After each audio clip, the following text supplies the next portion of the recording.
Ang ngalan ti 32 ti tawen na ani Rogelio Galinato II, a residente ti Zone 5 Bangyadabra, ti sakit ti bakrang ken saka na kalpasan na nadaplisan ti tama ti bala ti paltog iti Villamor Street, Zone 5 Bangyadabra, pasado alas 4 itay parbangon.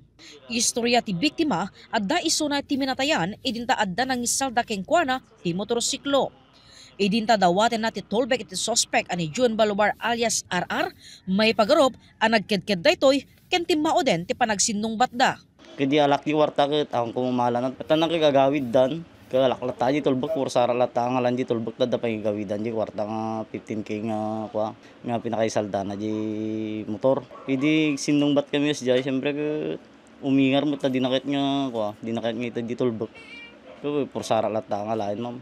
Ngem iti investigasyon met ti pulisya, agturong kuma ti biktima iti minatayan, idinta na sabat na ti sospek ken timmaod ti pinagsinung batda anang itonda ti pamaltog. Nangasot iti palto, pinaputukan na namin talo nga daras, yan ay biktima. Yaman tiapo ata, di mo napuruan yan ay biktima.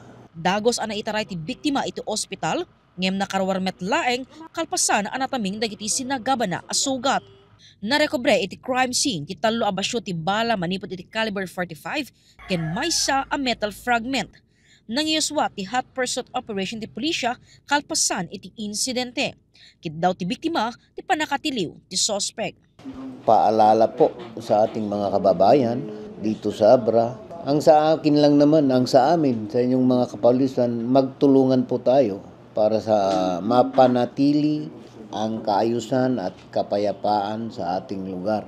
Ang iyong kapulisan naman po ay hindi magsasawang gawin ang kanilang trabaho para sa ikabubuti ng probinsya natin, lalong-lalo na at nalalapit na po ang national and local election 2025. And lastly, mga kababayan, maging mapagmatyag at listo tayo.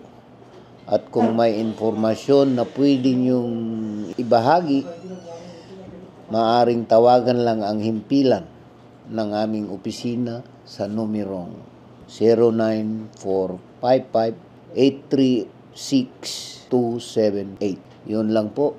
Salamat po. Jessica Boreta, Balitang Solid North.